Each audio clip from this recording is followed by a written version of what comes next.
আজকে হচ্ছে 5 অক্টোবর 2024। আমাদের বার কাউন্সিল প্রিলিমিনারি ব্যাচের 39তম ক্লাস এবং দেওয়ানি কার্যবিধির দ্বিতীয় ক্লাস।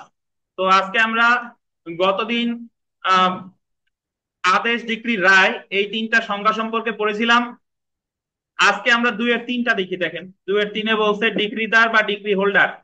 ডিক্রিদার সহজ কথা, যার পক্ষে ডিক্রি হয় তাকে বলে ডিক্রি দার বা ডিক্রি কি বলেন হোল্ডার। যে যে বাদী, যদি বাদীর পক্ষে ডিক্রি হয় তাহলে একে বলে ডিক্রি বাদী হচ্ছে ডিক্রিদার। দেখেন, আদালত যে ব্যক্তির পক্ষে ডিক্রি বা জারি করার যোগ্য কোনো আদেশ দেয়, আন্ডারলাইন করেন, ডিক্রি বা জারি করার যোগ্য কোনো কি আদেশ দেয়, সেই ব্যক্তিকে কি বলে ডিক্রিদার বলে।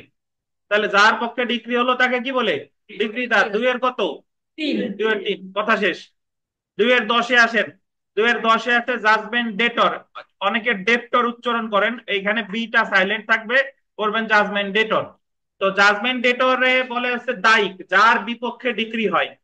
যার বিপক্ষে ডিক্রি হয় তাকে কি বলে জাজমেন্ট ডেটর বা দায়িক। বা এটাকে বাংলায় আরো বলে রায়ের নির্ণীত দেনাদার। রায়ের নির্ণীত দেনাদার, এটা দায়িকও বলে, আবার এটা কি বলে রায়ে নির্ণীত দেনাদার, বাট ইংরেজিতে জাজমেন্ট ডেটরই বলেন। দেখেন, আদালত যে ব্যক্তির বিরুদ্ধে ডিক্রি বা জারি করার যোগ্য কোনো আদেশ দেয় সেই ব্যক্তিকে কি বলে দায়িক বলে। তাহলে ডিক্রি তারের সংজ্ঞা দিল দুয়ের তিন, আর দায়িকের সংজ্ঞা দিল কততে? 2010। এটা আপনি আমার পড়া তো আপনার বুঝতে হবে, এ জায়গা তো মুখস্থ করার কিছু নাই। যার পক্ষে ডিক্রি হলো তারে বলে ডিক্রি তার, আর যার বিপক্ষে হলো তারা বলে কি তাই, কথা শেষ। এবার একটা দেখেন, 2-11। 2-11-তে আন্ডারলাইন করেন আইনানুগ প্রতিনিধি বা লিগাল রিপ্রেজেন্টেটিভ। লিগাল রিপ্রেজেন্টেটিভ ধরেন, আপনি মারা গেলে আপনার সম্পত্তির যারা প্রতিনিধিত্ব করবে তারাই হচ্ছে আপনার আইনানুগ প্রতিনিধি। ধরেন হাফিজ মারা গেলে হাফিজের পিতা, মাতা, ওনার সন্তান, ওনার ওয়াইফ, এরাই প্রতিনিধিত্ব করবে, তাই এরাই ওনার হচ্ছে কি লিগাল রিপ্রেজেন্টেটিভ। বুঝতে পারছেন? তাহলে দেখেন, আইনানুগ প্রতিনিধি অর্থ হলো সেই ব্যক্তি, আন্ডারলাইন করেন, যে মৃত ব্যক্তির সম্পত্তির প্রতিনিধিত্ব করে। 1 নাম্বার অপশনে থাকবে যে নিম্নের কে আইনানুগ প্রতিনিধিত্ব বলে প্রতিনিধি বলে গণ্য হবে, যে মৃত ব্যক্তির সম্পত্তি কি করে প্রতিনিধিত্ব করে। 2 নম্বরে দেখেন, যে ব্যক্তি মৃত ব্যক্তির সম্পত্তি, আন্ডারলাইন করেন, পরিচালনা করে। প্রতিনিধিত্ব করাও যা, আবার কি পরিচালনা করাও এক সেন্সে তাই।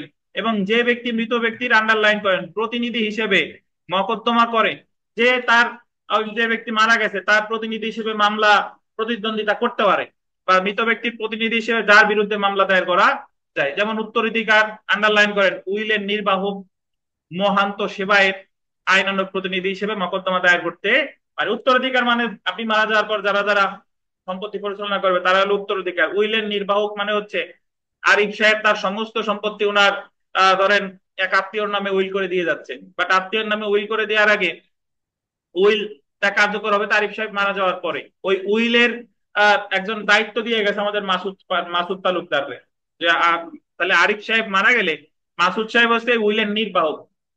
উনি মাসুদ সাহেব, আরিফ সাহেব মারা যাওয়ার সাথে সাথে আরিফ সাহেব, মাসুদ সাহেব জেলা জজ আদালতে প্রবেট মামলা করবে। কি মামলা বলেন? প্রবেট মামলা। প্রবেট মামলা করার পরে তারপরে ওই মামলার ডিক্রি হইলে আদালত আরিফ সাহেব যারে সম্পত্তি দিয়ে দিছিল আদালত তারে তার সম্পত্তি বুঝাইয়া দিবে। কারণ উইল একা একা কার্যকর হয় না, উইলের জন্য কি করতে হয়? প্রবেট মামলা করতে হয়। বুঝতে পারছেন? আর প্রবেট মামলাটা করবে কে? উইলের একজন নির্বাহক। উইলের সম্পত্তি পাবে একজন, বাট উইলটা কার্যকর করার জন্য যারে দায়িত্ব দিয়ে যায় তারে বলে হলো উইলের নির্বাহক। তারে কি বলে? উইলের নির্বাহক। বুঝতে পারছেন? কে বুঝেন নাই বলেন তো, সহজ কথা। স্যার আমি বুঝি নাই স্যার। স্যার বুঝি নাই স্যার, কি হোক। বুঝাবো বুঝাবো, শুনেন। ধরেন আমাদের কানুন সাহেব, আপনি আপনার সম্পত্তি একজনের নামে উইল করে দিয়ে গেলেন, বললেন যে আপনার সম্পত্তি যে কারে দেওয়া যায়, ধরেন আপনার এক আত্মীয়রই দিলেন, যে সে আপনার সকল সম্পত্তি পাবে, বাট উইলের বাংলা হচ্ছে ওসিয়ত। উইলটা কার্যকর হয় মারা যাওয়ার পরে। মানে আপনি তো উইল ডিড করলেন, ঠিক আছে, এখন আপনি মারা যাওয়ার পরে আপনার সম্পত্তিটা সেই আত্মীয়টা পাবে। সেই আত্মীয় কি পাবে, বাট এখানে কথা আছে। এখন যার নামে উইল করে দিলেন তার আগে একজন আপনার উইলের নির্বাহক ঠিক করে দিয়ে যেতে হবে, নির্বাহক। উইলের নির্বাহক ওই উইলের সম্পত্তির মালিক না, বাট ওই নির্বাহককে উইল কার্যকর করার জন্য একটা মামলা করতে হয়। উইল একা একা ওই সম্পত্তি পাবে না। ধরেন কানন সাহেব, আপনি আপনার একজন শুভাকাঙ্ক্ষী, ধরেন আমাদের সিরাজুল হক সাহেবকে উইলের নির্বাহক ঘোষণা করলেন। তাইলে এখানে দুইটা জিনিস মনে রাখবেন, উইলের সম্পত্তি পাবে একজন আর উইলের নির্বাহককে আর একজন। এখন নির্বাহক কেন আরেকজন। লাগবে? নির্বাহক কেন লাগবে? নির্বাহক লাগবে এজন্য, যখন কানন সাহেব আপনি মারা যাবেন, তখন তো আপনার আত্মীয় উইলের সম্পত্তি পাবে, বাট এটা অটোমেটিক্যালি পাবে না। আপনি যাকে নির্বাহক তৈরি করে গেলেন, মনোনীত করলেন সিরাজুল হক সাহেবকে, সিরাজুল হক সাহেব তখন গিয়ে জেলা জজ আদালতে একটা প্রবেট মামলা করবে। কি মামলা? প্রবেট মামলা। প্রবেট মামলায় সিরাজুল হক সাহেব বলবে যে ইওর অনার, এই উইল করে গিয়েছেন কানন সাহেব, উইলের সম্পত্তি পাবে অমুক সাহেব, কিন্তু আমাকে উইলের নির্বাহক সৃষ্টি করে নির্বাহক তৈরি করা হয়েছে, এবং এজন্য আমি প্রবেট মামলাটা দায়ের করলাম।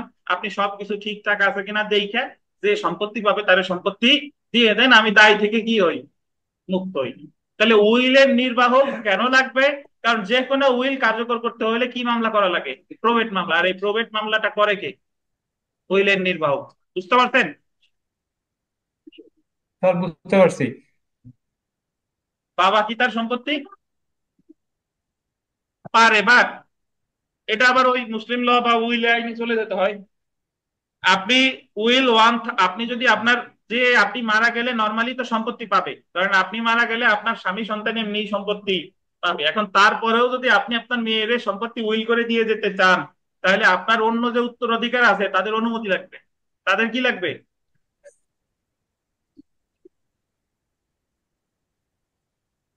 হ্যাঁ।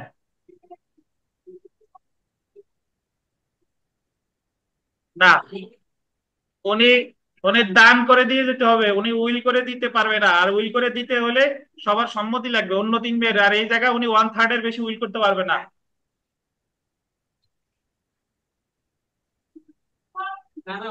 স্যার উনি, আমি সেটা যেটা বলি, এটা উনি যদি উইল করতে চায়, ওনার সকল সম্পত্তি উইল করতে পারবে না।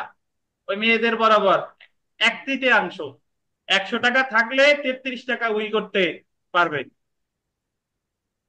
আর যারে বিশ্বাসী হয় না তারে উইল করার কাজ কি? যেভাবে চললো সেভাবে চললো, মরে যাওয়ার পর তারা ভাগ বাটোয়ারা করলো। স্যার কি বলেন? স্যার এই যে নির্বাহক যে একে কি স্যার এই যে রেজিস্ট্রি করে মানে কি তাকে কিভাবে এটা ইয়া করবে, ওই যে স্টেমে করে রেজিস্ট্রি করতে হবে এরকম কিছু স্যার? হ্যাঁ অবশ্যই, যে দলিলে উইল করবেন সেই দলিলে লেখা থাকবে যে উইলের নির্বাহ করতে অমুক। দলিল আচ্ছা তো জি অবশ্যই স্যার। ওখানে বলা হবে যে আমি উইলদাতা নজরুল ইসলাম, আমি আমার সকল সম্পত্তি আহ জনাব ডিপজল সাহেবের নামে উইল করে দিয়ে গেলাম, এবং আমার উইলের নির্বাহ করতে এই সিরাজুল হক সাহেব। আমি মারা যাওয়ার পরে সিরাজুল হক সাহেব প্রবেট মামলা করে এই উইলের সম্পত্তি কিন্তু বুঝাই দিবে। আচ্ছা জি স্যার, থ্যাংক ইউ স্যার।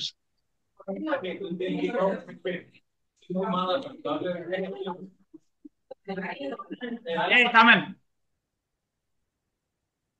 যদি সে মারা যায়, যদি উইলের নির্বাহক মারা যায়, তাহলে ওখানে উইল দলিলে লেখাই থাকে যে যদি সে মারা যায় তাহলে এই অমুক মামলা করবে। বুঝতে পারছেন? এ জায়গা টার্মস এন্ড কন্ডিশন ওই জায়গা বলাই থাকে। বাট জাস্ট আপাতত এতটুকু মনে রাখেন যে উইল উইল কার্যকর, এই উইল কার্যকর হতে হলে অবশ্যই একজন কি লাগবে, নির্বাহক লাগবে। কথা শেষ। আমরা এক জায়গা থেকে আরেক জায়গায় চলে যাচ্ছি, এতটুকু বুঝেন। মহান্ত বা সেবায়িত, মহান্ত হচ্ছে যদি কোনো হিন্দু তার সম্পত্তি ধর্মীয় উদ্দেশ্যে দান করে, ট্রাস্ট গঠন করে দিয়ে যায়, তাহলে ওই ট্রাস্টের সম্পত্তি যে পরিচালনা করে তারা বলে মহান্ত। ঠিক আছে? আর মুসলমানরা করে ওয়াকফ। ওয়াকফ করে দিয়ে গেলে যে পরিচালনা করা সম্পত্তি, তারে বলে কি বলেন তো, মোতাওয়াল্লি। মোতাওয়াল্লি আর হিন্দুদের মহন্ত বলে অথবা সেবায়েত বলে। তো মহন্ত বা সেবায়েত আইনানুগ প্রতিনিধি হিসেবে মকদ্দমা দায়ের করতে পারে। তাহলে সহজ কথা আমরা যেটা পড়লাম যে আইনানুগ প্রতিনিধি কাকে বলে ভাই? যে মারা গেলে যে যারা প্রতিনিধিত্ব করবে, যারা মামলা পরিচালনা করতে, যাদের বিরুদ্ধে মামলা করা যায়, তারাই হচ্ছে আইনানুগ প্রতিনিধি। কথা শেষ। কততে আছে? 2-11। মিতা যে সমস্যার কথা বলছেন, এটা উইল করা যাবে না, করলে দান করে দিয়ে যেতে হবে। দেখেন, হ্যাঁ দান সব করতে পারবে, জি। তারা দেখেন, না, তার সাথে সাথে দেখেন, ওই তো যার উপর বিশ্বাস হয় না তারা দেওয়ার কি কাম। দেখেন দেখেন, আচ্ছা থামেন, দেখেন, ধারা 2-12 মধ্যবর্তী মুনাফা বা মিন প্রফিট, এটার উচ্চারণ হবে ময়রসিয়ান ন। হ্যাঁ, জি, মধ্যবর্তী মুনাফা বা মিন প্রফিট এর সাইলেন্ট থাকে, ঠিক আছে। মিন প্রফিট, মধ্যবর্তী মুনাফা বা অন্তর্বর্তী মুনাফা বা বেআইনি মুনাফা। বাংলা বানান, বাংলা শব্দ অনেক। মধ্যবর্তী মুনাফা, অন্তর্বর্তী মুনাফা বা কি বলেন, বেআইনি মুনাফা। মধ্যবর্তী মুনাফা খুব সহজ, এখান থেকে একটা দুইটা একটা প্রশ্ন প্রায়ই আছে। তো মধ্যবর্তী মুনাফা আসলে কাকে বলে? যখন একজন ব্যক্তিকে, ধরেন আহ সিরাজুল হক সাহেবকে, উনি একটা সম্পত্তির দখলে আছে, তো সিরাজুল হক সাহেবকে কামরুজ্জামান সাহেব এসে বেদখল করছে, বেআইনি ভাবে বেদখল করছে। বেদখল করার পরে ওই সিরাজুল হক সাহেবের জমিতে অনেক লিচু গাছ ছিল, অনেক বাঁশ ঝাড় ছিল, টিনের ঘর ছিল। তো কামরুজ্জামান সাহেব বেদখল তো করছে, বেদখল করার পরে ওই আমের মৌসুমে আম বিক্রি করছে, লিচুর মৌসুমে লিচু বিক্রি করছে, আবার টিনের ঘর ভাড়াও দিছে। এখন সিরাজুল হক সাহেব যখন কামরুজ্জামান সাহেবের বিরুদ্ধে মামলা করবে, তখন উনি মামলা করতে পারে যে আমি তো আমার দখল চাই, আমি আমার দখল চাই। আর এতদিন ইয়রনার, উনি যে আমার এই যে আম বেচে খাইছে, আমার যে লিচু বিক্রি করে খেয়েছে, আমার যে ঘর ভাড়া দিয়ে খেয়েছে, আমি এই টাকাটাও চাই সুদে সহ। এই যে যে উনি ওই সম্পত্তি থেকে যে বেআইনি ভাবে বেদখল করছে, সে ওই সম্পত্তি থেকে প্রাকৃতিক উপায়ে যে লাভ করছে, সেটারে বলে কি? মধ্যবর্তী মুনাফা। এই জায়গা কামরুজ্জামান সাহেব বেদখল কইরা উনি কিন্তু সব কিছু ওই জায়গা পাইছে, ওনার আলাদা করে ঘর তোলা লাগে নাই, আলাদা করে গাছ, আলাদা আলাদা করে আম গাছ লাগানো লাগে নাই, আলাদা করে লিচু গাছ লাগানো লাগে নাই, বুঝতে পারছেন? কিন্তু যদি এরকম মানে হতো, স্যার হ্যাঁ বলেন। মনে হয় স্যার ওই বইয়ারি জিনিস স্যার আর কি। জি, স্যার ওই যে গ্রামের ভাষায় বলে স্যার তৈরি কি তো আর কি স্যার, হ্যাঁ মানে হ্যাঁ হ্যাঁ বলে যে স্যার। হ্যাঁ, শুনেন, কিন্তু কামরুজ্জামান সাহেব যখন সিরাজুল হক সাহেবের বেদখল করছে, বেদখল করার পর ওই জমি হচ্ছে ধরেন একেবারে ফাঁকা, ওখানে কিছুই নাই, সে জায়গা কামরুজ্জামান সাহেব আম গাছ লাগাইছে, লিচু গাছ লাগাইছে বা ঘর তুলে ভাড়া দিছে, এটারে কিন্তু মধ্যবর্তী মুনাফা বলা যাবে না। কারণ এখানে সে উন্নয়ন করছে, যে বেআইনি ভাবে বেদখল করছে কথা সত্য, বাট এখানে সে উন্নয়ন করে লাভ করছে, সে প্রাকৃতিক উপায়ে লাভ করে নাই। তাহলে মধ্যবর্তী মুনাফা কাকে বলে? বেআইনি ভাবে দখলকৃত ব্যক্তি ওই জমি থেকে স্বাভাবিক উপায়ে যে লাভ করে, তার কি বলে? মধ্যবর্তী মুনাফা। বাট সে যদি কোনো উন্নয়ন করে লাভ করে, এটা কিন্তু মধ্যবর্তী মুনাফা বলা যাবে না। একটু পড়ি দেখেন, গোল দেন, বেআইনি ভাবে দখলকৃত সম্পত্তিতে গোল দিবেন। স্বাভাবিক নিয়মে যে লাভ তৈরি হয় বা বেআইনি ভাবে দখলদার ব্যক্তি সাধারণ বুদ্ধিমত্তায় যে লাভ করতে পারতো, গোল দেন। সুদ সহ উক্ত মুনাফাকে মধ্যবর্তী মুনাফা বা মিন প্রফিট বলে। তবে গোল দিবেন, বেআইনি দখলদার ব্যক্তি উক্ত সম্পত্তির গোল দিবেন উন্নয়ন করলে, কোন উন্নয়ন করলে এবং সেই উন্নয়নের ফলে গোল দিবেন মুনাফা হলে, উক্ত মুনাফা মধ্যবর্তী মুনাফা বলে গণ্য হবে না। উপাদান দেখেন, মধ্যবর্তী মুনাফার ক্ষেত্রে গোল দিবেন বাদীকে প্রমাণ করতে হবে, গোল দেন বাদীকে। কাকে ভাই? বাদীকে। সে উক্ত সম্পত্তির মালিক, আন্ডারলাইন করেন। বাদীকে মানে সিরাজুল হক সাহেবকে যদি কামরুজ্জামান সাহেবকে বেদখল করতে হয় এবং মধ্যবর্তী মুনাফা দাবি করতে হয়, তাকে আগে দেখাতে হবে সে ওই সম্পত্তির কি মালিক। সে যদি দখলে থাকে তাইলে হবে না, বুঝতে পারছেন? 2 নাম্বার, বিবাদী কর্তৃক বাদীর সম্পত্তিতে, আন্ডারলাইন করেন, বেআইনি ভাবে বা অন্যায় দখলে থাকা। বিবাদী যে দখলে আছে এটা কোন ভাবে? বেআইনি ভাবে বা অন্যায় ভাবে। 3 নাম্বার, বেআইনি ভাবে দখলদার বিবাদী উক্ত সম্পত্তি হতে, আন্ডারলাইন করেন, সাধারণ বুদ্ধিমত্তায় মুনাফা গ্রহণ করেছে। সাধারণ বুদ্ধিমত্তা, সে ওই টাকা তার আলাদা কিছু করা লাগে নাই। সেই ক্ষেত্রে গোল দিবেন সুদ সহ মুনাফা হলো মধ্যবর্তী মুনাফা, এবং বাদী দখল উদ্ধারের মকদ্দমায় এই মধ্যবর্তী মুনাফার জন্য মকদ্দমা দায়ের করতে পারে। এবং গতকাল আমরা পড়েছিলাম, আপনার মনে আছে কিনা, যে মধ্যবর্তী দখল সহ মধ্যবর্তী মুনাফার মামলায় ডিগ্রি হয় কয়টা? 2টা, প্রাথমিক ডিগ্রি, চূড়ান্ত ডিগ্রি। ঠিক আছে, তো আমরা জেনে রাখা ভালোতে যদি দেখি যে বেআইনি ভাবে দখলদার ব্যক্তি সম্পত্তির, আন্ডারলাইন করেন, কোন উন্নতি সাধন করে থাকলে উক্ত উন্নতির ফলে সৃষ্ট মুনাফা মধ্যবর্তী মুনাফা বলে কি হবে বলেন? গণ্য হবে না।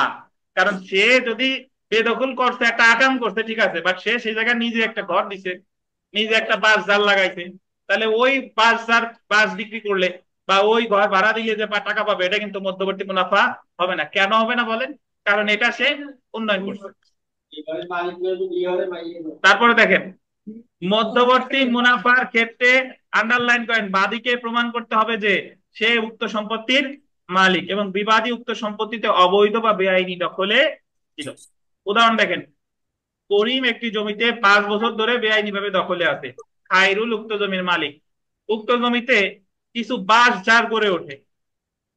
করিম 2 লাখ টাকার বাঁশ বিক্রি করে। এই 2 লাখ টাকা এবং সুদ সহ তার মুনাফা মধ্যবর্তী মুনাফা বলে কি হবে? গণ্য হবে। বাট এই বাঁশ যদি করিম, বাঁশ ঝাড় যদি করিম লাগায়, তাহলে কি হবে বলেন? তাহলে এটা মধ্যবর্তী স্যার মুনাফা মুনাফা বলে। হবে না। মধ্যবর্তী মুনাফা নিয়ে কারো প্রশ্ন থাকলে করতে পারেন, দ্রুত, খুব দ্রুত, সামনে বা অনলাইনে যারা আছেন। আচ্ছা, ধন্যবাদ। দেখেন, আমরা বিগত বছরের প্রশ্নে আসি। বিগত বছরের প্রশ্ন, কোনটি মিন প্রফিটের সাথে সম্পর্কিত নয়? বেআইনি দখলদার, সুদ সহ মুনাফা, স্থাবর সম্পত্তি, মামলার খরচ। কি বলেন তো? মামলার খরচ। বাকিগুলা কিন্তু বেআইনি দখলদার, এটা মধ্যবর্তী মুনাফার একটা উপাদান। সুদ সহ মুনাফা কি? একটা উপাদান। স্থাবর সম্পত্তি কি? উপাদান। বাট এতক্ষণ ধরে মামলার খরচ, এটা কি কোনো জায়গায় পড়ছি? না। ধন্যবাদ। 2 নাম্বারটা দেখেন, দুই তিন। কোনটি কোনটি মধ্যবর্তী মুনাফা হিসেবে গণ্য হবে না? দেখেন, এক্স এল এর সম্পত্তি অন্যায়ভাবে দখল করে তা হতে লাভ পেল, তা এটা মধ্যবর্তী মুনাফা হবে। অনুপ্রবেশকারী এক্স এল এর বাড়ি দাবি করে ভাড়া সংগ্রহ করে, এটা মধ্যবর্তী মুনাফা কি হবে? এক্স এল এর সম্পত্তি অবৈধভাবে দখল করে সেখানে বাড়ি বানিয়ে ভাড়া দিল, হবে না। এটা কি হবে না? কারণ বাড়ি তো আগের থেকে ছিল না। এক্স অনুমতি ছাড়া এল এর জমিতে চাষ করে লাভ পেল, এটাও হবে না। এটা হবে আর কি। জি। তো 3 নাম্বার প্রশ্নটা আমরা দেখি। দেখেন ভাই, মিন প্রফিট বলতে বোঝায় একজন কর্তৃক কোন সম্পত্তি হতে প্রাপ্ত মুনাফা, যে সম্পত্তিতে উক্ত ব্যক্তির কি আছে বলেন? অন্যায়ভাবে দখল আছে। অন্যায়ভাবে দখল আছে। ধন্যবাদ। 4 নাম্বার প্রশ্নটা দেখেন, যে মিন প্রফিট বলতে কি বোঝায়?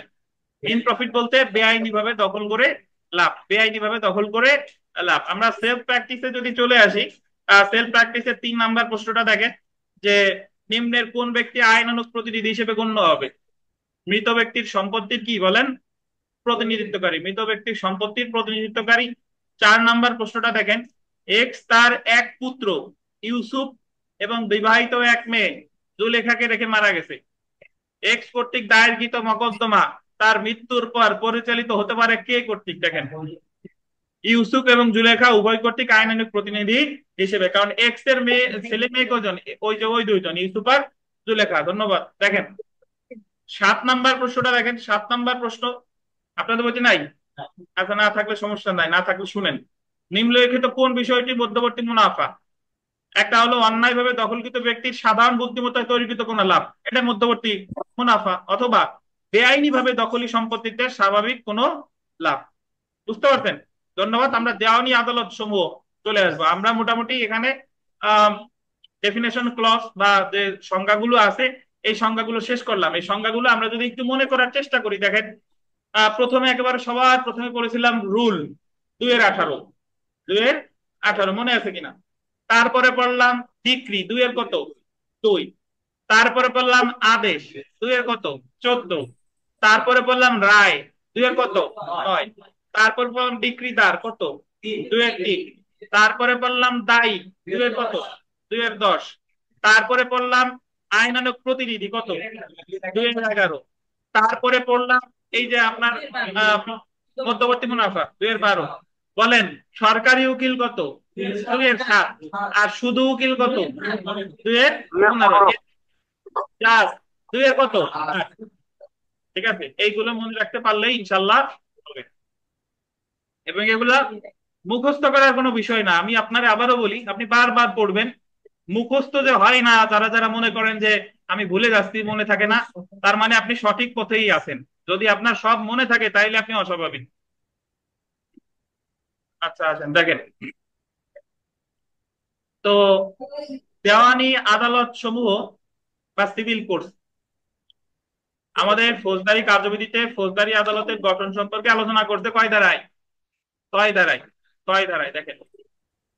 ঠিক একইভাবে আমাদের দেওয়ানি কার্যবিধিতে আপনি যদি দেওয়ানি কার্যবিধির 158টা ধারা এবং 5টা তফসিল বা প্রথম তফসিলে যে 51টা আদেশ আছে, এগুলা যদি আপনি তন্ন তন্ন করে খুঁজেন, এই জায়গায় দেওয়ানি কার্যবিধির কোনো মানে দেওয়ানি আদালতের কোনো গঠনের সম্পর্কে আলোচনা করা হয়নি। তাহলে এই জায়গায় আমাদের আর একটা আইন আছে, একটা সহায়ক আইন বলে, সেই আইনটাই আমাদের দেওয়ানি আদালতের গঠন সম্পর্কে আলোচনা করা হয়েছে।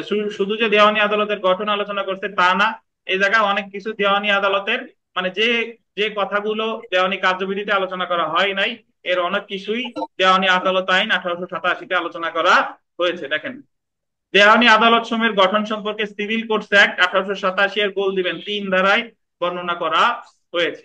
অর্থাৎ সিভিল কোডস অ্যাক্ট 1887 অনুযায়ী দেওয়ানি আদালত সমূহ প্রতিষ্ঠা করা হয়। তো একটা দারুণ প্রশ্ন, যে আপনাকে যদি বলে যে দেওয়ানি আদালত প্রতিষ্ঠা করা হয় কোন আইন অনুসারে, সিভিল কোডস অ্যাক্ট কত, 1887 এর কত ধারা? ধন্যবাদ। দেখেন, তাহলে আমরা দেওয়ানি আদালতের প্রকার ভেদে চলে আসি। দেখেন, সিভিল কোডস অ্যাক্ট 1887 এর গোলদের 3 ধারায় বলা হয়েছে 5 প্রকারের দেওয়ানি আদালত থাকবে। কয় প্রকারের? 5 প্রকারের। সবার উপরে দেখেন জেলা জজের আদালত, সব ডিস্ট্রিক্ট জাজ। তারপরে দেখেন অতিরিক্ত জেলা জজের আদালত, কোর্ট অফ এডিশনাল ডিস্ট্রিক্ট জাজ। তারপরে দেখেন যুগ্ম জেলা জজের আদালত, কোর্ট অফ জয়েন্ট ডিস্ট্রিক্ট জাজ। তারপরে দেখেন সিনিয়র সহকারী জজের আদালত, কোর্ট অফ সিনিয়র অ্যাসিস্ট্যান্ট জাজ। তারপরে দেখেন সহকারী জজের আদালত, কোর্ট অফ কি, অ্যাসিস্ট্যান্ট জাজ। তাহলে এখানে একটা জিনিস দেখেন যে আমাদের দেওয়ানি কার্যবিধিতে 3 ধারায় যে দেওয়ানি আদালতের গঠন বলছে, এখানে কয় শ্রেণীর বিচারক থাকবে? 5 শ্রেণীর। প্রথমে জেলা জজ আদালত, অতিরিক্ত জেলা জজ আদালত, যুগ্ম জেলা জজ আদালত, সিনিয়র সহকারী জজ আদালত, সহকারী জজ আদালত। বুঝতে পারছেন? কিন্তু আমরা যদি ফৌজদারি কার্যবিধিতে ফৌজদারি আদালতের গঠন যদি মনে রাখি, ওই জায়গায় বলছিল যে আদালত, ফৌজদারি আদালত 2 প্রকার, দায়ের আদালত, ম্যাজিস্ট্রেট আদালত। ম্যাজিস্ট্রেট আবার 2 প্রকার, বিচারিক, বিচারিক ম্যাজিস্ট্রেট আবার 4 প্রকার, চিফ জুডিশিয়াল ম্যাজিস্ট্রেট বা chief metropolitan magistrate, metropolitan magistrate বা প্রথম শ্রেণী ম্যাজিস্ট্রেট, দ্বিতীয় শ্রেণী ম্যাজিস্ট্রেট, তৃতীয় শ্রেণী ম্যাজিস্ট্রেট। আবার দায়রা আদালতের গঠন আবার বলছিল 9 ধারায়। দায়রা আদালতে কয় প্রকার বিচারক থাকে? 3 প্রকার। কিন্তু আমাদের এখানে আপনার এক বিল্ডিং থেকে আরেক বিল্ডিং এ দৌড়াদৌড়ি করা লাগবে না, এক বিল্ডিং এ সব আছে কয়জন? 5 জন। আচ্ছা, ধন্যবাদ। তো জেনে রাখা ভালোতে আমরা চলে আসি। দেখেন, প্রতিটি জেলায় সর্বোচ্চ দেওয়ানি আদালতের বিচারক হলো জেলা জজ এবং সর্বোচ্চ ফৌজদারি আদালতের বিচারক হলো কি, দায়রা জজ। আমাদের প্রতিটা জেলায় দেখবেন যে বলা থাকে জেলা ও দায়রা জজ অমুক। এখন ওখানে জেলা ও দায়রা জজ কেন বলে? কারণ একজন ব্যক্তি যিনি জেলা জজের দায়িত্ব পালন করতেছে, তিনি আবার ফৌজদারিতে দায়রা জজেরও দায়িত্ব পালন করতেছে। যদি ওখানে যদি ধরেন গোপালগঞ্জে এত মামলা যে জেলা জজের দায়িত্ব আর দায়রা জজের দায়িত্ব একজন দিয়ে পালন করা সম্ভব হচ্ছে না, তাইলে জেলা জজ একজন হইতো আর দায়রা জজ কি আর একজন হইতো। বুঝতে পারতেছেন? কিন্তু আপনারা সবসময় অ্যাড্রেস করবেন, যদি কেউ বলে জেলা ও দায়রা জজ, পরীক্ষার ক্ষেত্রে জেলা ও দায়রা জজ জন্য, তাহলে তাহলে লিখে ফেলেন না। এই জায়গায় দেওয়ানি মামলা হইলে কি জেলা জজ, আর ফৌজদারি ক্ষেত্রে হইলে কি দায়রা জজ। হ্যাঁ, পিটিশন লেখার সময় সতর্ক থাকতে হবে। দেখেন, লিখিত পরীক্ষার সময়। আচ্ছা, আমরা বিগত বছরের প্রশ্ন দেখি। একটা প্রশ্ন এসেছে যে দেওয়ানি আদালত গঠিত হয় নিম্নের কোন আইন অনুযায়ী? Civil codes act 1887। তারপরে প্রশ্নটা দেখেন যে দেওয়ানি আদালত প্রতিষ্ঠিত হয় কি আইন অনুযায়ী? সিভিল কোডস অ্যাক্ট অনুযায়ী। এখন আমরা চলে আসি। দেখেন, দেওয়ানি আদালতের এখতিয়ার। এখতিয়ার মানে হলো কে কোন মামলা বিচার করতে পারে, বা কত টাকা, বা কোন ধরনের মামলা, দেওয়ানি প্রকৃতির মামলা, বা মামলা যদি করতে হয় 5টা আদালতের কোথায় করব, এই সব কিছু আমরা জানতে পারবো এখতিয়ার করলে, বা জুরিসডিকশন। এখতিয়ারের ইংরেজি কি বলেন? জুরিসডিকশন। দেখেন, দেওয়ানি আদালত সমূহের এখতিয়ার সঠিকভাবে বুঝতে হলে দেওয়ানি কার্যবিধি এবং সিভিল কোডস অ্যাক্ট 1887 সালের আইন একসাথে করতে হবে। মানে আমার এখতিয়ার আপনি আলাদাভাবে এখতিয়ার জুরিসডিকশন সিভিল কোডস অ্যাক্টেও পাবেন না, দেওয়ানি কার্যবিধিতেও পাবেন না, মানে ওই জায়গা কোনো জায়গায় বলা নাই যে এখতিয়ার কয় প্রকার।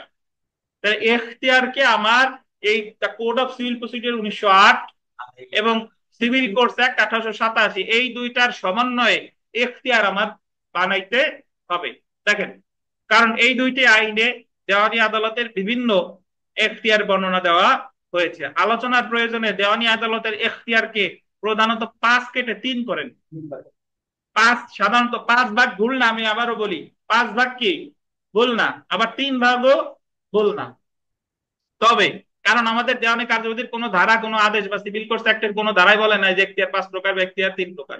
এটা যার যার সুবিধার মতো আমরা সেইভাবে ভাগ করব। যদিও এখানে 5 ভাগে ভাগ করছে, আমরা ভাগ করব কয় ভাগে? 3 ভাগে। ধন্যবাদ। 5 কেটে 3 লেখেন। 1 নাম্বারে দেখেন বিষয়গত এখতিয়ার, ঠিক আছে। 2 নাম্বারে আদি এখতিয়ার, এটা একটু কেটে ফেলেন, আদি এখতিয়ারটা কাটেন, আদি এখতিয়ারটা কাটেন, ঠিক আছে। তা এই জায়গাতে 3 নাম্বার আছে, এটা 2 নাম্বার করেন, আঞ্চলিক এখতিয়ার। তাহলে 1 নাম্বারে হলো বিষয়গত এখতিয়ার, 2 নাম্বারে কি আঞ্চলিক এখতিয়ার। 3 নাম্বার তো 4 নাম্বারে আছে আর্থিক এখতিয়ার, ওটা কেটে 4 রে কেটে 3 করেন। তাহলে আর্থিক এখতিয়ার কয় প্রকার হলো? কয় নাম্বারে? 3 নাম্বারে। 5 নাম্বারে যে আপিল এখতিয়ার, এটা কেটে দেন, আপিল এখতিয়ার কেটে দেন, কাটছেন। এবার আর্থিক এখতিয়ারের সামনে একটা একটা তীর চিহ্ন টেনে আর্থিক এখতিয়ারে 2 ভাগে ভাগ করেন, আর্থিক এখতিয়ারে 2 ভাগে ভাগ করছেন। এই যে দুইটা কাটছেন এই দুইটারে ঢুকাবো আমরা কিসের ভিতরে? আর্থিক এখতিয়ারের ভিতরে। আর্থিক এখতিয়ারের 2 শ্রেণী, একটা হলো আদি এখতিয়ার আর একটা হচ্ছে কি আপিল এখতিয়ার। এটা একটু করেন।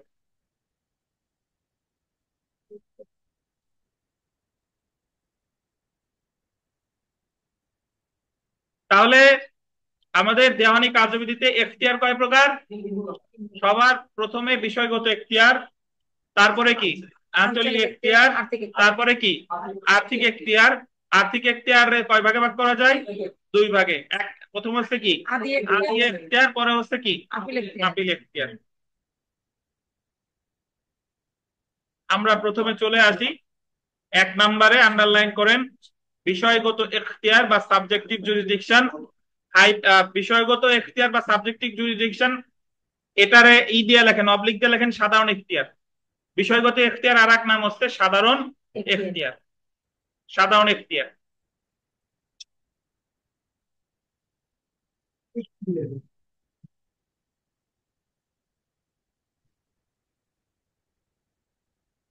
আচ্ছা, এটা আমি পড়ার আগে সাধারণ এখতিয়ার কি, সাধারণ এখতিয়ার পড়লে আমি কি জানবো সেটা একটু ব্যাখ্যা করি।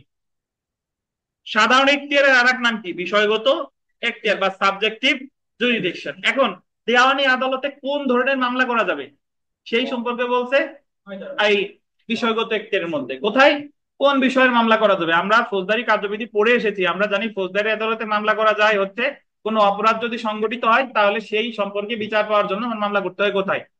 ফৌজদারি আদালতে। এবং ফৌজদারি মামলার মাধ্যমে নিশ্চিত হয় আসামির কি সাজা, সেটা অর্থদণ্ড হইতে পারে বা ওই যে 5 প্রকার সাজা যে কোনো একটা হতে পারে। কিন্তু দেওয়ানি আদালতে কোন মামলা করা যায়, দেওয়ানি আদালতে কোন ধরনের মামলা করা যায় এটা আলোচনা করা হয়েছে দেওয়ানি কার্যবিধির 9 ধারায়।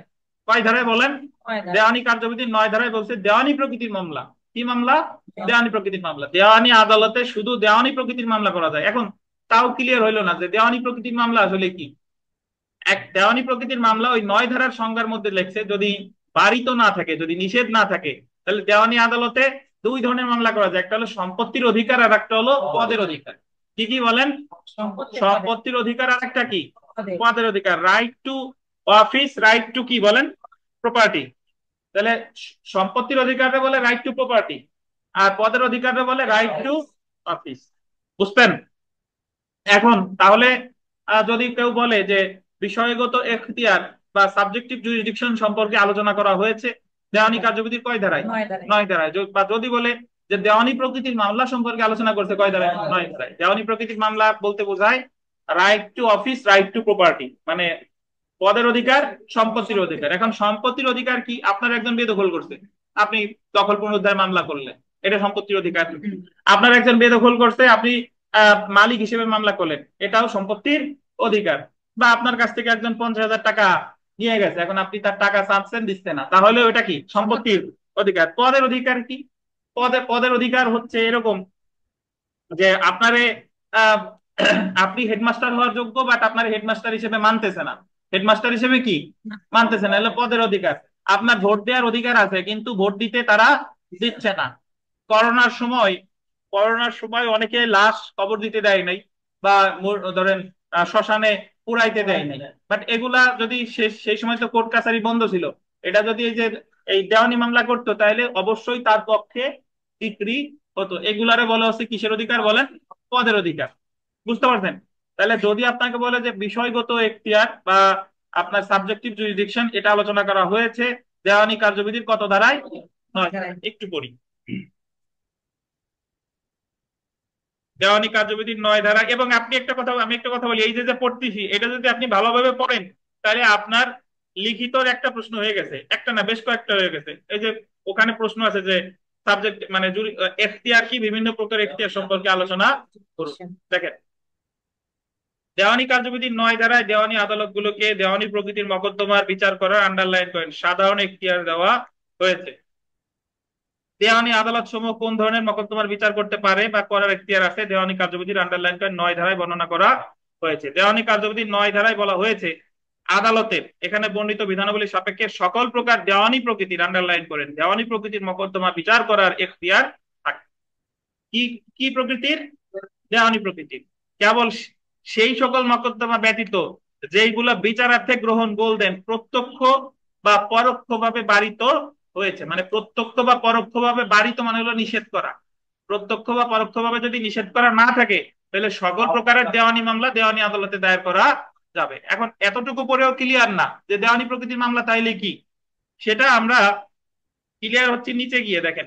সুতরাং মেলে, বইতে মেলে।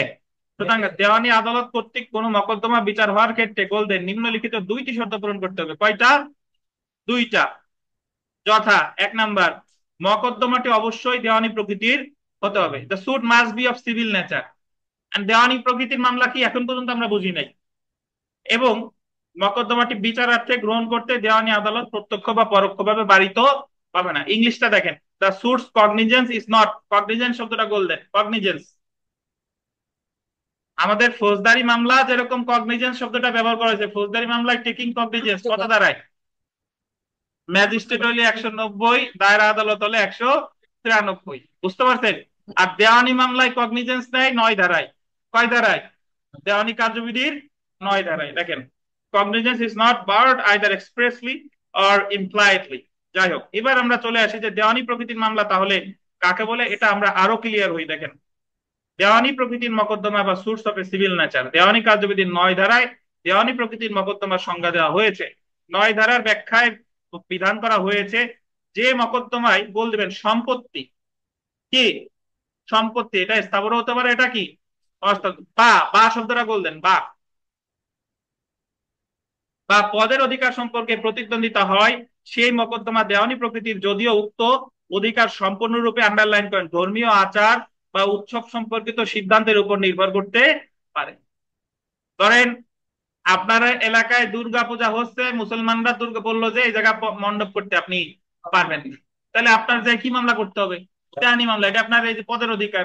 পদের অধিকার মানে হলো এই জায়গা পূজা করার অধিকার আমার কি আছে, কেন পূজা করতে দেওয়া হবে না? আচ্ছা দেখেন, তো এই এখানকার ইংরেজিটা একটু দেখেন।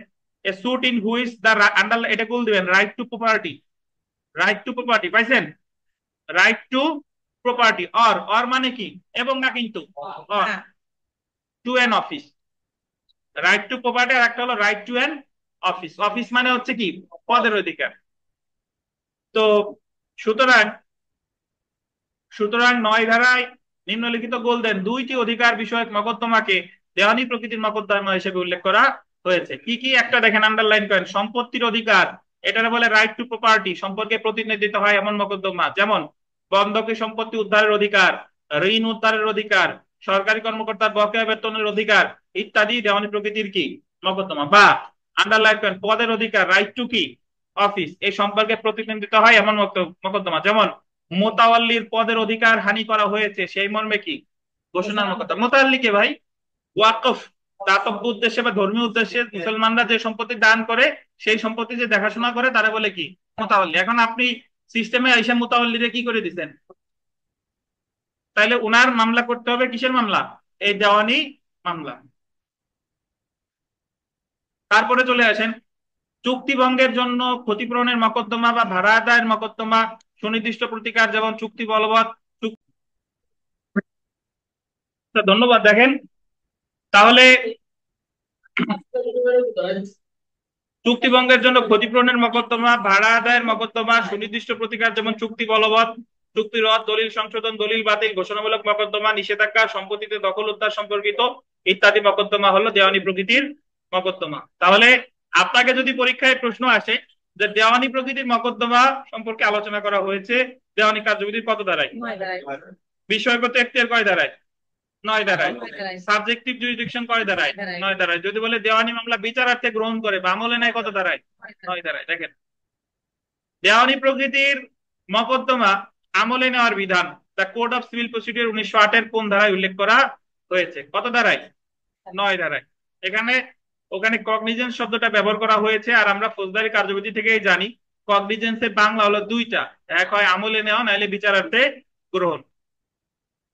আচ্ছা 2 নাম্বার প্রশ্নটা দেখেন দেওয়ানি প্রকৃতির মকদ্দমা অর্থ আহ, এমন মকদ্দমা যেখানে ড্যাশ সংশ্লিষ্ট স্বার্থ জড়িত থাকে, সম্পত্তি বা অফিস। এই দেখেন সম্পত্তি ও অফিসও আছে, উত্তর হবে কোনটা, সম্পত্তি বা অফিস। কারণ সকল মামলায় তো আপনার সম্পত্তির সাথে সাথে অফিসের অধিকার নাও থাকতে পারে। ও যদি বলেন তাইলে দুটাই আপনার লাগে। এই 1 2 3 4 5 6 অনলাইনে দেখা যাচ্ছে। আপনি কে ভাই, পরিচয় দিন।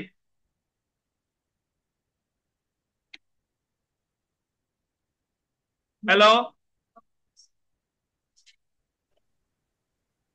পরিচয় দেন নাহলে লাইন থেকে কেটে দিব। দেখেন 3 নাম্বার দেখেন দেওয়ানি কার্যবিধির কত ধারায় দেওয়ানি মামলার বিষয়ে দেওয়ানি আদালতগুলিকে সাধারণ এখতিয়ার দেওয়া হয়েছে, সাধারণ এখতিয়ার কত ধারায়, সাবজেক্টিভ জুরিডিকশনও যা, বিষয়গত এখতিয়ারও তাই, সাধারণ এখতিয়ারও তাই, বুঝছেন? আচ্ছা আমরা সেলফ প্র্যাকটিসে চলে আসি। সেলফ প্র্যাকটিসে 4 নাম্বার প্রশ্নটা দেখেন courts to try all civil suit unless barred, মানে যদি বাড়িত না থাকে সকল প্রকার দেওয়ানি মামলা দেওয়ানি আদালতে দায়ের করা যাবে, কত ধারায়, 9 ধারায়। 5 নাম্বার প্রশ্নটা আপনাদের পুরাতন বইতে আছে কিনা আমি নট শিওর। দেখেন দেওয়ানি আদালত সকল প্রকার দেওয়ানি প্রকৃতির মকদ্দমা বিচার করবে যদি না বিচারার্থে পারিত হয় ব্যক্ত বা অব্যক্ত ভাবে। কিভাবে, ব্যক্ত এবং অব্যক্ত ভাবে না, কিভাবে, ব্যক্ত বা এক্সপ্রেসলি অর ইমপ্লাইডলি, এক্সপ্রেসলি অর ইমপ্লাইডলি। তারপরে 6 নাম্বারটা দেখেন যে দ্য সিভিল প্রসিডিউর কোড 1908 এর কত ধারায় বলা হয়েছে যে মকদ্দমায় সম্পত্তি বা পদের অধিকার সম্পর্কে প্রতিদ্বন্দ্বিতা হয় তা কোন প্রকৃতির মকদ্দমা, দেওয়ানি প্রকৃতির মকদ্দমা, কত ধারায়, 9 ধারায়। আচ্ছা তারপরে দেখেন আদি বা মূল এখতিয়ার, আদি বা মূল এখতিয়ার পরে পড়বো কারণ আদি বা মূল এখতিয়ারের আগে আমার চলে আসতে হবে আদালতের আর্থিক এখতিয়ার। চলে আসেন আদালতের কি এখতিয়ার, আর্থিক এখতিয়ার, আদালতের আর্থিক এখতিয়ার। তাহলে বিষয়গত এখতিয়ার নিয়ে আপনাদের বোঝেন নাই, কেউ আছেন কিনা বিষয়গত এখতিয়ার? বিষয়গত এখতিয়ার মাধ্যমে আমরা জানতে পারি যে একটা দেওয়ানি মামলা কোন বিষয়ে দায়ের করা যাবে, বুঝতে পারছেন? এখন বিষয় আমার ক্লিয়ার হলো। এখন আমার আমার পদের অধিকার ঠিক হলো বা সম্পত্তির অধিকার। এখন আমার আদালত তো 5টা, জেলা জজ, অতিরিক্ত জেলা জজ, যুগ্ম জেলা জজ, সিনিয়র সহকারী জজ, সহকারী জজ। এখানে মামলাটা আমি করব কোথায়, মামলাটা করব কোথায়, এটা জানার জন্য আমার জানতে হবে আর্থিক এখতিয়ার। কোন এখতিয়ার বলেন, আর্থিক এখতিয়ার। তো আমরা আদালতের আর্থিক এখতিয়ারে ভাগ করছিলাম কয় ভাগে, 2 ভাগে, 2 ভাগ, 3 ভাগ না, কয় ভাগে, 2 ভাগে। একটা হলো আদি এখতিয়ার আর একটা হচ্ছে কি আপিল এখতিয়ার। ধন্যবাদ। প্রথমে আমরা একটু আর্থিক এখতিয়ার কি এটা একটু পড়ি। দেখেন যে আদালতের আর্থিক এখতিয়ার, আদালতের আর্থিক মূল্যমান নির্ধারণ করা হয় মকদ্দমার বিষয়বস্তুর মূল্যমান অনুসারে। মানে আপনার একটা 5 কোটি টাকার জমি, তাহলে যদি ওই জমি থেকে আপনি বেদখল হন তাহলে আপনি দখল পুনরুদ্ধারে মামলা করবেন, তাহলে ওই মামলার মূল্যমান কত, 5 কোটি, তাহলে ওই মামলার আর্থিক মূল্যমানও কত, 5 কোটি টাকা। এখন আর্থিক মূল্যমান 5 কোটি টাকার মামলা কোথায় আমি দায়ের করব, এটা জানতে হলে আমার আর্থিক মূল্য আর্থিক এখতিয়ার সম্পর্কে জানতে হবে। দেখেন দেওয়ানি কার্যবিধির আন্ডারলাইন করেন 6 ধারায়, এটা হলো কিসের ধারায়, দেওয়ানি কার্যবিধির কত ধারা, 6 ধারা। এবং সিভিল কোর্টস অ্যাক্ট 1887-এর 18 ও 19 ধারায় মূল মোকদ্দমা গ্রহণের ক্ষেত্রে দেওয়ানি আদালতের আর্থিক এখতিয়ার নিয়ে আলোচনা করা হয়েছে। তাহলে আমরা ভাগ করছিলাম আর্থিক এখতিয়ারে দুই ভাগে, একটা হলো আদি বা মূল এখতিয়ার, আর একটা হচ্ছে কি আপিল এখতিয়ার। তার আগে দেখেন আর্থিক এখতিয়ার সম্পর্কে অ্যাকচুয়ালি আলোচনা করতে আমাদের দেওয়ানি কার্যবিধির কয় ধারা? 6 ধারা। আর সিভিল কোর্টস অ্যাক্টের কত ধারা? 18 ও 19। আচ্ছা, তার আগে আমার একটু জানা দরকার দেওয়ানি কার্যবিধির 6 ধারায় কি বলছে, একটু লেখেন। যার লেখা নাই আমি বলি, একটু লেখেন। লেখেন ধারা 6, ধারা 6 বা সেকশন 6 অফ সিপিসি, এটারে ইংরেজিতে বলে পিকুনিয়ারি জুরিসডিকশন, PECUNIARY, পিকুনিয়ারি জুরিসডিকশন। পিকুনিয়ারি শব্দের অর্থ আর্থিক, জুরিসডিকশন শব্দের অর্থ কি? এখতিয়ার। তো যদি আপনাকে বলে যে আর্থিক এখতিয়ার সম্পর্কে দেওয়ানি কার্যবিধি কত ধারা আলোচনা করছে, কয় ধারা? 6 ধারা। পিকুনিয়ারি জুরিসডিকশন দিয়ে একটু লেখেন।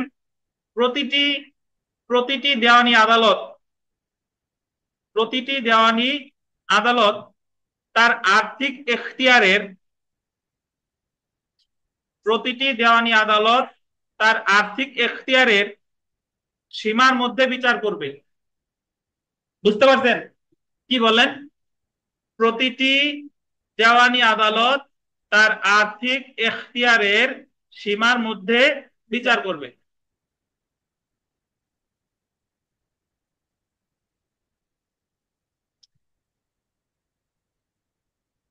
অর্থাৎ প্রতিটি দেওয়ানি আদালতের আইন অনুযায়ী তার যে আর্থিক এখতিয়ার আছে তার মধ্যে থেকে সে বিচার কার্যক্রম পরিচালনা করবে। এখন তার আর্থিক এখতিয়ারের সীমা কত এখন পর্যন্ত কিন্তু আমরা জানতে পারি না, এটা আমরা সামনে জানবো। বাট যদি পরীক্ষায় আসে যে প্রতিটি দেওয়ানি আদালত তার আর্থিক এখতিয়ারের সীমার মধ্যে বিচার করবে, এই কথাটা বলা আছে কত ধারায়? 6 ধারায়। ক্লিয়ার? কোন আইনের 6 ধারায়? দেওয়ানি কার্যবিধির 6 ধারায়। ধন্যবাদ। এখন আমরা একটু দেখি যে আর্থিক এখতিয়ার সম্পর্কে তো তাহলে আলোচনা করলো দেওয়ানি কার্যবিধির 6 ধারায়, আর সিভিল কোড সেক্টর কত? 18 ও 19 ধারায়। অ্যাকচুয়ালি আমরা যদি একটু এই ভাগে ভাগ করি, যে আমরা আর্থিক এখতিয়ারে ভাগ করেছিলাম কয় ভাগে ভাই? 2 ভাগে। তাহলে এই আর্থিক এখতিয়ার সম্পর্কে যদি আমি আহ প্রথম যে মূল বা আদি এখতিয়ার, মূল বা আদি এখতিয়ার, মূল বা আদি এখতিয়ার সম্পর্কে আলোচনা করছে 18 আর 19, 18 আর 19 সিভিল কোড সেক্টর 18 আর 19। আর আপিল এখতিয়ার সম্পর্কে আলোচনা করছে সিভিল কোড সেক্টর 20 আর 21। সিভিল কোড সেক্টর কত বলেন? 20 আর 21। একটু শুনেন, আমরা পড়বো পরে, বাট আমার আলোচনা একটু শুনেন, তারপরে পড়লে বিস্তারিত বুঝতে পারবেন।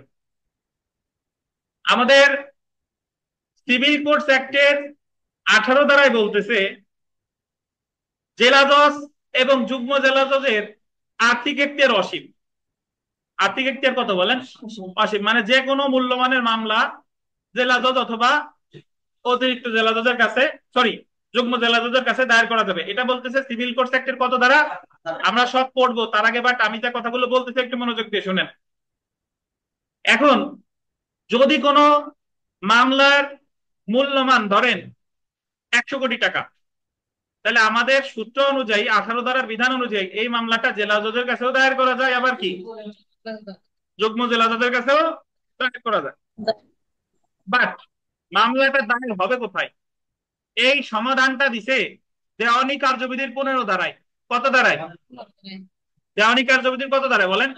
15 ধারায়। 15 ধারায় দেওয়ানি কার্যবিধির 15 ধারায় বলতেছে যে প্রতিটি দেওয়ানি মোকদ্দমা বিচার করার ক্ষমতা সম্পন্ন সর্বনিম্ন স্তরের আদালতে দায়ের করতে হবে। অর্থাৎ যখন একটা মামলা দুই জায়গায় দায়ের করা যায়, সেই ক্ষেত্রে আমার দেখতে হবে সিরিয়ালে নিচে কে, সিরিয়ালে নিচে কে, তার কাছে আমার দায়ের করতে হবে।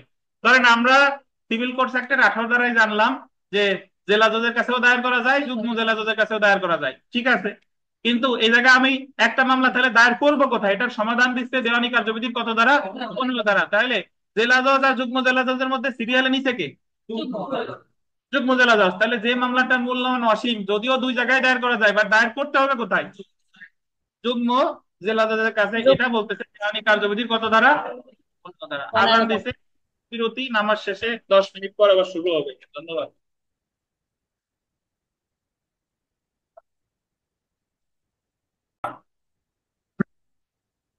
তাহলে আমরা আর্থিক এখতিয়ারকে ভাগ করেছিলাম কয় ভাগে? দুই ভাগে।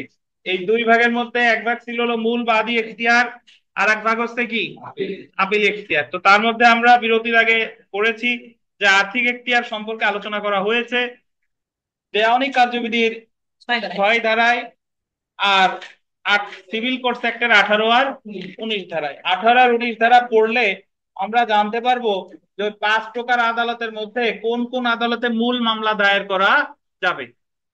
তো তার আগে আমি আর একটা ব্যাখ্যা বলছিলাম যে একটা মামলার আর্থিক এখতিয়ার ধরেন অসীম, এখন এটা জেলা জজের কাছেও দায়ের করা যায়, অতিরিক্ত জেলা যুগ্ম জেলা জজের কাছেও দায়ের করা যায়। তাহলে কিভাবে কোথায় দায়ের হবে এটা বলছে আমাদের দেওয়ানি কার্যবিধি 15 ধারায়, যেখানে বলা হয়েছে যে প্রতিটি দেওয়ানি মামলা তার বিচার করার ক্ষমতা সম্পন্ন সর্বনিম্ন এখতিয়ার সম্পন্ন আদালতে দায়ের করতে হবে। অর্থাৎ যে ক্ষেত্রে দুইটা আদালতেই দায়ের করা যায়, দেখতে হবে নিচের কোনটা, সে আদালতে মামলাটা দায়ের করতে হবে।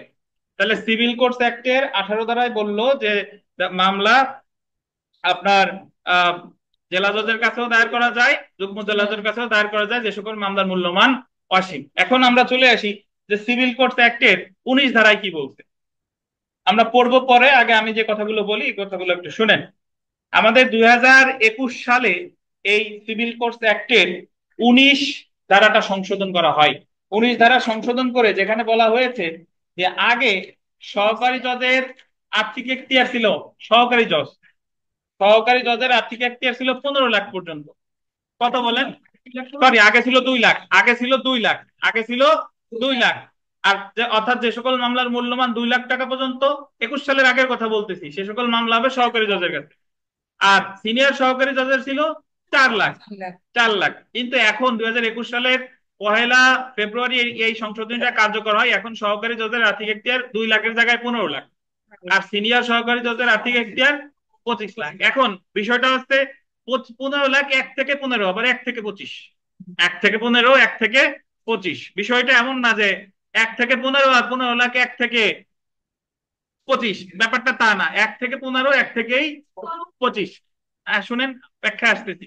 এখন যদি কোনো মামলার তাহলে মূল্যমান ধরেন 15 লাখ হয়, 15 লাখ হইলে এখন আমাদের সূত্র অনুযায়ী 15 লাখ যদি 15 লাখ টাকা হইলে এটা তো তাহলে সিনিয়র সহকারী জজের কাছেও দায়ের করা, মানে ওই হিসেবে যায়। 1 থেকে 25 যদি হয় তাহলে 15 তো 25-এর মধ্যেই হয়। কিন্তু এই ক্ষেত্রে মামলাটা হবে কোথায়?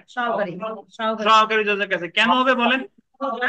আমাদের দেওয়ানি কার্যবিধির 15 ধারায় বলা আছে যে বিচার করার ক্ষমতা সম্পন্ন সর্বনিম্ন এখতিয়ার সম্পন্ন আদালতে দায়ের করতে হবে। তাহলে সিনিয়র সহকারী জজ আর সহকারী জজের মধ্যে নিচে কোনটা? সহকারী জজ। তাহলে মামলা হবে কোথায়? সহকারী। তাহলে আমরা যদি সিভিল কোর্টস অ্যাক্টের 18 আর 19 এই দুইটা ধারা যদি আমরা বিশ্লেষণ করি, 18তে বলছে জেলা জজের কথা আর যুগ্ম জেলা জজের কথা, এনাদের এখতিয়ার কত? অসীম। অসীম। আর 19 ধারায় বলছে যে সিনিয়র সহকারী জজের 25 লাখ আর সহকারী জজের 15 লাখ। তাহলে দেখেন 4টা আদালতে মূল মামলা দায়ের করা যায়। কয়টা আদালতে?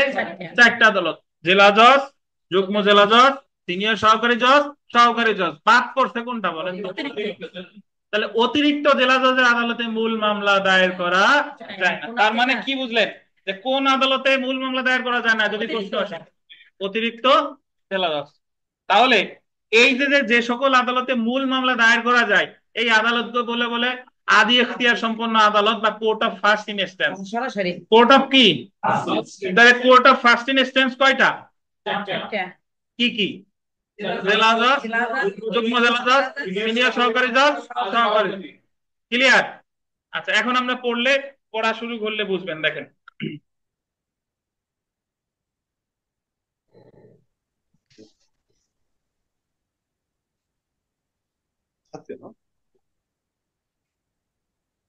দেখেন সিভিল কোর্টস অ্যাক্টের 18 ধারা অনুসারে আন্ডারলাইন করেন, জেলা জজ বা যুগ্ম জেলা জজের এখতিয়ার দেওয়ানি কার্যবিধির, আন্ডারলাইন করেন, দেওয়ানি কার্যবিধির 15 ধারার শর্ত সাপেক্ষে সকল মূল বা আদি এখতিয়ার আদি মকদ্দমার ক্ষেত্রে প্রযোজ্য।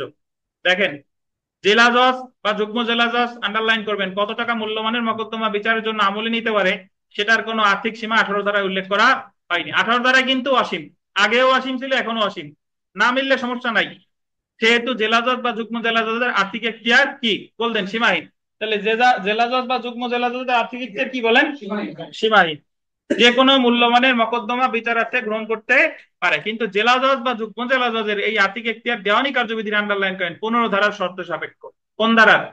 15 ধারা। দেওয়ানি কার্যবিধির 15 ধারায় বিধান করা হয়েছে, দেখেন আন্ডারলাইন করেন, প্রত্যেক দেওয়ানি মকদ্দমা বিচার করার যোগ্যতা সম্পন্ন গোলদেন সর্বনিম্ন আদালতে দায়ের করতে হবে। আন্ডারলাইন করবেন, every suit shall be instituted in the courts of the lowest grade competent to try it. তাহলে এই কথাটার অর্থ কি? যদি কোনো মামলা দুই আদালতেই দায়ের করা যায়, আমার দেখতে হবে যে এই দুই আদালতের মধ্যে নিম্ন কোন আদালত, তাহলে সেই নিম্ন স্তরের আদালতেই কি দায়ের করতে হবে। এটাই হলো আমাদের দেওয়ানি কার্যবিধির কত ধারা? 15 ধারা। তারপরে দেখেন, সিভিল কোর্টস অ্যাক্টের 18 ধারা অনুসারে জেলা জজ ও যুগ্ম জেলা জজ উভয়ের মূল মকদ্দমা বিচারার্থে গ্রহণের এখতিয়ার থাকলেও দেওয়ানি কার্যবিধির 15 ধারা অনুসারে বিচার করার সর্বনিম্ন আদালতে মকদ্দমা দায়ের করতে হবে। যেহেতু জেলা জজ অপেক্ষা যুগ্ম জেলা জজ নিম্ন স্তরের আদালত, সেহেতু যে কোনো মূল্যমানের মকদ্দমা যুগ্ম জেলা জজের নিকট দায়ের করা যায় এবং জেলা জজের নিকট দায়ের করার প্রয়োজন নাই। এখন আপনার যদি তাহলে প্রশ্ন আসে যে স্যার তাহলে জেলা জজের কাছে আমি কি মামলা করব? জেলা জজের কাছে নর্মালি সাধারণত বিশেষ কিছু মামলা আছে, কপিরাইট, ট্রেডমার্ক, এই মামলাগুলো দায়ের করা যায়। আসতেছে সেই সম্পর্কে। যেমন দেখেন, আরিফ বদরুলের বিরুদ্ধে 1 কোটি টাকা আদায়ের মকদ্দমা দায়ের করে, যেহেতু দেওয়ানি কার্যবিধির 15 ধারা অনুসারে বিচার করার এখতিয়ার সম্পন্ন সর্বনিম্ন আদালতে মকদ্দমা দায়ের করতে হয় এবং যেহেতু জেলা জজ অপেক্ষা যুগ্ম জেলা জজ নিম্ন স্তরের আদালত, সেহেতু মকদ্দমাটি যুগ্ম জেলা জজের নিকট দায়ের করতে হবে। অন্যদিকে সিভিল কোর্টস অ্যাক্ট 1887 এর সংশোধনী 2021 গোল দেবেন 19 ধারা অনুসারে। কয় ধারা অনুসারে? 19 ধারা অনুসারে সিনিয়র সহকারী জজ এবং সহকারী জজের এখতিয়ার সকল মকদ্দমার যার মূল্যমান যথাক্রমে 25 লাখ টাকা এবং 15 লাখ টাকা অতিক্রম করে না সেই ক্ষেত্রে বিস্তৃত। মানে এখন সিনিয়র সহকারী জজের আর্থিক এখতিয়ার হলো 25 লাখ আর সহকারী জজের কত? 15 লাখ। আচ্ছা, অর্থাৎ দেখেন, civil courts act amendment act 2021 অনুসারে যে সকল মকদ্দমার মূল্যমান 15 লাখ টাকা বা এর কম, সেই সকল মকদ্দমা সহকারী জজের নিকট দায়ের করতে হবে, যেহেতু ওনার মূল্যমান কত? 15 লাখ পর্যন্ত। আর যে সকল মকদ্দমার মূল্যমান 25 লাখ টাকা বা এর কম, সেই সকল মকদ্দমা সিনিয়র সহকারী জজের নিকট দায়ের করতে হবে। যেমন দেখেন, এ বি এর বিরুদ্ধে 1,50,000 টাকা আদায়ের মকদ্দমা দায়ের করে, যেহেতু দেওয়ানি কার্যবিধির 15 ধারা অনুসারে বিচার করার এখতিয়ার সম্পন্ন সর্বনিম্ন আদালতে মকদ্দমা দায়ের করতে হয় এবং যেহেতু মকদ্দমার মূল্যমান অনুসারে সহকারী জজ সর্বনিম্ন স্তরের আদালত, সেহেতু মকদ্দমাটি সহকারী জজের নিকটই দায়ের করতে হবে। 1.5 লাখ টাকার মামলা, এটা এখতিয়ার সিনিয়র সহকারী জজেরও আছে, সহকারী জজেরও আছে, বাট দায়ের করতে হবে কার কাছে? সহকারী জজের কাছে। কারণ এটা কোন সূত্র অনুসারে? দেওয়ানি কার্যবিধির কোন ধারা? 15 ধারা। 15 ধারা। 15 ধারা। তাহলে স্যার আমরা এখানে একটা কথা আছে স্যার, স্যার একটু কথা বলা যাবে? বলেন। স্যার এখানে কথাটা হলো স্যার, এই যে সিনিয়র সহকারীতে না যে সহকারীতে যেতে হবে, যেহেতু দুইজনের ভিতরেই আছে। কিন্তু স্যার আমরা তো প্র্যাকটিসে দেখি একটা এলাকায় তো একটা কোর্টই থাকে, হয় সিনিয়র সহকারী না হলে সহকারী। তাহলে যেটা থাকবে সেটাতেই যাব নাকি এই ক্ষেত্রে কোনো কিছু ব্যাখ্যা আছে স্যার? একটা এলাকায় একটা কোর্ট থাকে মানে কি ওই এলাকায় সহকারী জজ নাই? না, আমাদের গোবিন্দগঞ্জেই যেমন স্যার, গোবিন্দগঞ্জের জন্য আচ্ছা, সিনিয়র সহকারী সহকারী জজ জজ আছে, আছেন আমাদের। শুনেন, সহকারী জজ আছে, বাট আপনাদের জজের সংকট এই কারণে যিনি সহকারী জজ তিনি সিনিয়র সহকারী জজ, কিন্তু তার মানে এই না যে সহকারী জজ না। একটু আগে যে উদাহরণটা দিলাম, জেলা ও দায়রা জজ, জেলা ও দায়রা জজ, যিনি জেলা জজ তিনি কি দায়রা জজ। যদি ওই এলাকায় মামলা বেশি থাকতো তাহলে সরকার একজন জেলা জজ দিত, সরকার একজন কি দায়রা জজ দিত। বুঝতে পারছেন? জি জি স্যার। আচ্ছা দেখেন, তো দেখেন আমরা এখানে এটা একটু দেখি, জেলা জজ কত? সীমাহীন। আর যুগ্ম জেলা জজ কি? সীমাহীন। জেলা জজ আর যুগ্ম জেলা জজ এই দুই সীমাহীন। দিনের কথা বলা হয়েছে সিভিল কোর্টস অ্যাক্টের কত ধারায়? সিভিল কোর্টস অ্যাক্টের 17 18 এবং ধারায়। 18। 18 ধারায়। আর সিনিয়র সহকারী জজ দেখেন 25 লাখ টাকা পর্যন্ত, আর সহকারী জজ কত? 15 লাখ টাকা পর্যন্ত। এই দুইটা বলছে কত ধারা? 19 ধারা। 19 ধারাটা 19 ধারায়। 2021 করা হয়েছে, 2021 সালে সংশোধন করা হয়েছে। তাহলে আমরা একটু পড়ি যে প্রত্যেকটি মামলা দাখিল করতে হবে কোন আদালতে? সর্বনিম্ন সর্বনিম্ন স্তরের স্তরের আদালত। আদালতে। আচ্ছা, এখন আমরা আপিল এখতিয়ারে ভাগ করছিলাম কয় ভাগে? 2 ভাগে। 2 ভাগের ওই যে একটু আগে চলে আসি, আদি বা মূল এখতিয়ার। আদি বা মূল এখতিয়ার অ্যাকচুয়ালি আমাদের পড়া হয়ে গেছে, কারণ এই যে মূল মামলা দায়েরের যে এখতিয়ার এটা কি বলে? আদি বা মূল এখতিয়ার। তারপর আমরা একটু পড়ি, দেখেন যে আদি বা মূল এখতিয়ার বা ইংরেজিতে বলে কি অরিজিনাল জুরিসডিকশন, অরিজিনাল জুরিসডিকশন। দেখেন, যে সকল দেওয়ানি আদালতের আন্ডারলাইন করেন আদি এখতিয়ার আছে সেই সকল আদালত প্রাথমিকভাবে দেওয়ানি মামলা আমলে নিয়ে বিচার করে বা এবং রায় দেয়। সকল দেওয়ানি আদালতের দেওয়ানি মোকদ্দমা বিচারার্থে আমলে গ্রহণ করা আদি এখতিয়ার নেই, অর্থাৎ প্রাথমিকভাবে দেওয়ানি মোকদ্দমা বিচারের জন্য আমলে নিতে পারেন না। সিভিল কোর্টস অ্যাক্টের পাইছেন 18-19 ধারা অনুসারে নিম্নলিখিত দেওয়ানি আদালতগুলোর আদি এখতিয়ার বা কোর্ট অফ অরিজিনাল জুরিসডিকশন আছে। এক নম্বর দেখেন, জেলা জজ আদালত। এক নম্বরে কি? জেলা জজ আদালত। দুই নম্বরে কি? যুগ্ম জেলা জজ আদালত। তিন নম্বরে সিনিয়র সহকারী জজ আদালত। চার নম্বরে কি? সহকারী। এই চারটা আদালতের ডান সাইডে লেখেন court of first instance. Court of কি? First instance. চারটা আদালতকে বলে court of first instance.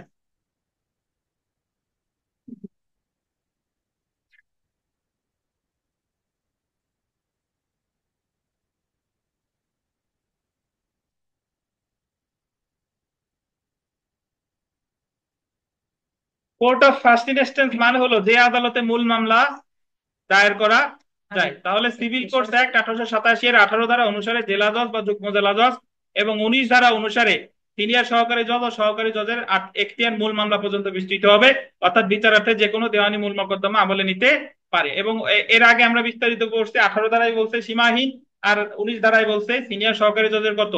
25 lakh, আর সহকারী জজের কত ভাই বলেন? 15 লাখ। এই যে আমরা জেনে রাখা ভালো, যদি দেখি যে জেলা জজ, দেখেন জেলা জজ বা যুগ্ম জেলা জজ বা সিনিয়র সহকারী জজ বা সহকারী জজ আদি এখতিয়ার প্রয়োগ করতে পারে, কিন্তু অতিরিক্ত জেলা জজের কোনো আদি এখতিয়ার নাই। একটু লেখেন, মানে আন্ডারলাইন স্টার দেন, অতিরিক্ত জেলা জজের কি? আদি এখতিয়ার নাই। তারপরে গোল দেন, বিশেষ ক্ষেত্রে এবং আইনে উল্লেখ থাকে জেলা জজ আদি এখতিয়ার প্রয়োগ করতে পারে এবং প্রাথমিকভাবে মোকদ্দমা বিচার করতে পারে। যেমন আন্ডারলাইন করেন, ট্রেডমার্ক আইন, কপিরাইট আইন বিষয়ে জেলা জজের আদি এখতিয়ার আছে। কি কি আইন বিষয় আছে? ট্রেডমার্ক আইন, কপিরাইট আইন বিষয়। কিন্তু মনে রাখতে হবে অতিরিক্ত জেলা জজের কোনো আদি এখতিয়ার কোনো আইনে দেওয়া হয়নি, অর্থাৎ অতিরিক্ত জেলা জজ আদালতে মূল মামলা দায়ের করা যায় না। এই কারণে প্রায় প্রশ্ন একবার এসেছিল, দেখেন একবার এসেছিল যে কোন আদালতে মূল মামলা দায়ের করা যায় না, উত্তর হবে কার কাছে? অতিরিক্ত জেলা জজের কাছে মূল মামলা দায়ের করা যায় না। আমাদের আদি বা মূল এখতিয়ার এই অংশটুকু কিন্তু পড়া শেষ। এখন আমরা চলে আসবো, দেখেন আপিল এখতিয়ার। আপিল এখতিয়ারে চলে আসি। শুনেন, আপিল এখতিয়ারটা হলো যে আমাদের দেওয়ানি কার্যবিধি সিভিল কোর্টস অ্যাক্ট 2021 সালে আপিল এখতিয়ারে সংশোধন করা হয় 21 ধারা। সিভিল কোর্টস অ্যাক্টের কত ধারা? 21 ধারা। আগে আমাদের দুইটা জিনিস মনে রাখতে হবে, যে আমাদের এই দেওয়ানি কার্যবিধিতে দুইটা আদালতেই আপিল করা যায়, একটা হলো জেলা জজ আর একটা হলো হাইকোর্ট বিভাগ। কার কার কাছে? জেলা জজ আর হাইকোর্ট বিভাগ। যে সকল মামলার মূল্যমান 2021-এর আগ পর্যন্ত 5 লাখ টাকা পর্যন্ত ছিল, সেই বিষয়ে আপিল করতে হতো জেলা জজের কাছে, আর 5 লাখ টাকার বেশি হইলে কার কাছে? হাইকোর্ট। কিন্তু 2021 সালে সিভিল কোর্টস অ্যাক্টের 21 ধারা সংশোধন করে সেখানে এই জেলা জজের আর্থিক এখতিয়ারকে 5 লাখের জায়গায় 5 কোটি করা হয়। তার মানে 5 কোটি টাকা পর্যন্ত মামলার আপিল হবে কার কাছে? জেলা জজের কাছে। আর 5 কোটি টাকার বেশি হলে কার কাছে? খুব সোজা। আমাদের ফৌজদারি আপিল অনেক প্যাসেজ, যে দণ্ডাদেশের ক্ষেত্রে কখন, খালাসের ক্ষেত্রে কখন, আবার অপর্যাপ্ত দণ্ডাদেশ, আবার পুনরুদ্ধারের আবেদন না মঞ্জুর হইলে কখন, আবার রিজেকশন অফ সিওরিটি জামানত প্রত্যাখ্যান হইলে কখন, এই মোটামুটি আছে। তারপর 476 খতে আছে আরো বেশি পেছানো, যে দেওয়ানি রাজস্ব ফৌজদারি আদালত কমপ্লেইন্টারের আবেদন প্রত্যাখ্যান করে কোন আদেশ দিলে কোথায় আপিল হবে। কিন্তু আমাদের দেওয়ানিতে আপিল এখতিয়ার আছে দুইটা আদালতের, 5 কোটি টাকা পর্যন্ত হইলে জেলা জজের কাছে, 5 কোটি টাকার বেশি হইলে কোথায়? হাইকোর্টে। এছাড়া সহকারী জজ, সিনিয়র সহকারী জজ, ইনাদের আদেশ বা ডিক্রির বিরুদ্ধে আপিল হবে কার কাছে? জেলা জজের কাছে, কারণ ওনারা তো 5 কোটি টাকা অতিক্রম করে না। সহকারী জজের কত? 15 লাখ, সিনিয়র সহকারী জজের 25 লাখ। আর যুগ্ম জেলা জজের অসীম হলে ও 5 কোটি টাকা পর্যন্ত যুগ্ম জেলা জজের ডিক্রির বিরুদ্ধে বা আদেশের বিরুদ্ধে আপিল হবে জেলা জজের কাছে, আর 5 কোটি টাকার বেশি হলে কোথায়? হাইকোর্টে। তার মানে বোঝা গেল যে সহকারী জজ আর সিনিয়র সহকারী জজ কখন এদের ডিক্রি বা আদেশের বিরুদ্ধে আপিল কখনোই হাইকোর্টে যাবে না, সব সময় থাকবে কোথায়? জেলা জজ। ধন্যবাদ। আমরা একটু আপিল এখতিয়ারটা করি। দেখেন যে দেওয়ানি আপিল আদালতের আপিল এখতিয়ার নির্ধারণ করা হয় আন্ডারলাইন করেন মোকদ্দমার মূল্যমান অনুসারে। সিভিল কোর্টস অ্যাক্ট 1887 এর গোল দিবেন, 20 এবং 21 ধারায় আপিল এখতিয়ার নিয়ে আলোচনা করা হয়েছে। কত কত ধারায়? 20 আর 21। 20 ধারায় বলা হয়েছে যে জেলা জজ বা অতিরিক্ত জেলা জজের ডিক্রি বা আদেশের বিরুদ্ধে আপিল দায়ের করতে হবে হাইকোর্ট বিভাগে। যখন জেলা জজ বা অতিরিক্ত জেলা জজ যদি কোনো মূল মামলার বিচার করে, জেলা জজ মূল মামলার বিচার করতে পারে না, ওই যে আপনার কপিরাইট ট্রেডমার্ক, উনি যদি কোনো ডিক্রি দেয় তাহলে এটার বিরুদ্ধে আপিল কোথায়? হাইকোর্টে। এই কথাটা বলছে কত ধারায়? 20 ধারায়। Civil courts act amendment act 2021-এর এক ধারায় বলা হয়েছে, আন্ডারলাইন করেন, যুগ্ম জেলা জজের ডিক্রি বা আদেশের বিরুদ্ধে আপিল করতে হবে। দেখেন, জেলা জজের নিকট যে ক্ষেত্রে মূল মামলার মূল্যমান, আন্ডারলাইন করেন, 5 কোটি টাকার অধিক না, 5 কোটি টাকার বেশি না হইলে আপিল হবে কার কাছে? জেলা জজ। অন্যান্য ক্ষেত্রে আন্ডারলাইন করেন 5 কোটি টাকার অধিক হলে হাইকোর্ট বিভাগে আপিল করতে হবে। The civil courts act, the civil courts amendment act 2021-এর দ্বারা, সিভিল কোর্টস অ্যামেন্ডমেন্ট অ্যাক্ট, দেখেন সিভিল কোর্টস অ্যামেন্ডমেন্ট অ্যাক্ট 2021 দ্বারা জেলা জজের শুধুমাত্র আর্থিক এখতিয়ার বৃদ্ধির কারণে হাইকোর্ট বিভাগে বিচারাধীন কোনো মামলা বা কার্যধারা জেলা জজের নিকট স্থানান্তর হবে না। এটা আপনাদের নতুন বইতে আছে, পুরাতন বইতে নাই। একটা কথা বলি শুনেন, আগে জেলা জজের ছিল কত ভাই? 5 লাখ। তার মানে 5 লাখ টাকার বেশি মূল্যমানের মামলা কোথায় গেছে? হাইকোর্টে গেছে। পরে 2021-এ বানাইলো কত? 5 কোটি। এখন তাইলে 5 কোটি টাকা বানাইলে এখন অনেক মামলা 5 লাখের যা বেশি তা হাইকোর্টে বিচারাধীন আছে না? এই আইনে বলে দিল হাইকোর্টে যা আছে আছে, ওগুলো আর জেলা জজের কাছে আনা যাবে না। বুঝতেন কিনা? মানে যা আছে তো আছে। আইনটা শুধুমাত্র তাহলে প্রযোজ্য কার ক্ষেত্রে? নতুন যে মামলা যদি আপিল হয়, 2000 আপিল যদি হয়, নতুন মামলার ক্ষেত্রে আপিল আর হাইকোর্টে যাবে না। 5 কোটি টাকার বেশি হলে যাবে, 5 কোটি টাকার কম হলে যাবে না। এই কারণে এখন বর্তমানে দেওয়ানি মামলার ক্ষেত্রে হাইকোর্টে আপিল আগের চেয়ে অনেক কি কমে গেছে। আগে তো 5 লাখের বেশি হলেই চলে যেত হাইকোর্টে, আর এখন যেতে হলে কত টাকার বেশি হতে হবে? 5 কোটির বেশি। আচ্ছা দেখেন, 21-এর 2 ধারায় বলা হয়েছে যে সিনিয়র সহকারী জজ বা সহকারী জজের ডিক্রি বা আদেশের বিরুদ্ধে জেলা জজের নিকট আপিল করতে হবে। ওই যে তো যে কথা বললাম যে সিনিয়র সহকারী জজ আর সহকারী জজ ওনারা যাই দেখ না কেন আপিল হবে কার কাছে? জেলা জজের কাছে। সুতরাং দেওয়ানি আপিল দায়ের করা যায় হাইকোর্ট বিভাগে এক, আর একটা হচ্ছে কি 2 কি জেলা জজের কাছে। হাইকোর্ট বিভাগ দেখেন 5 কোটি টাকা থেকে যে কোনো মূল্যমানের 5 কোটি টাকা থেকে 5 কোটি টাকার বেশি হলে আপিলটা কোথায়? হাইকোর্টে। আর জেলা জজ দেখেন 5 কোটি টাকা বা এর মূল্যমানের কম। বিথিকা বিশ্বাস বলেন যে যদি পুরোপুরি 5 কোটি টাকা হয় তাহলে আপিল কোথায় হবে? বিথিকা? ওই হাইকোর্ট। পুরোপুরি 5 কোটি টাকা হলে আরিফ সাহেব কোথায় আপিল হবে? কোথায়? সেম আদালতে আপিল হবে। জেলা দড়ি আনতে কইছিলাম, একজন এটা দড়ি স্পন্সর করে, দড়ি স্পন্সর করে এই জায়গা।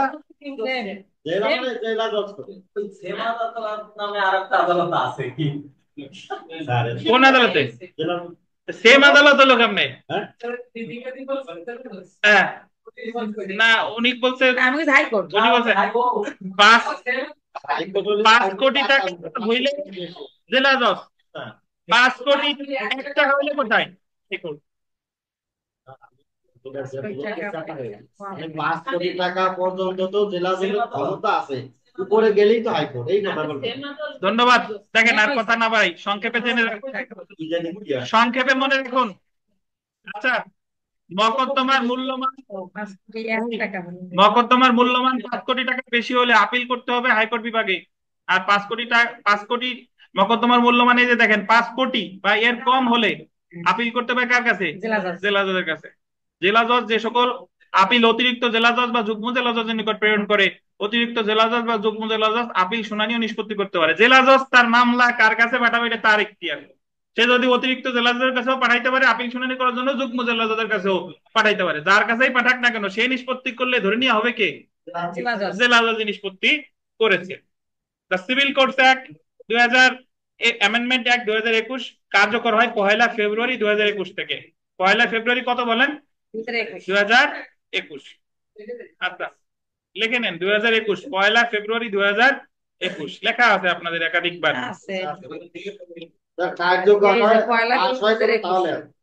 আচ্ছা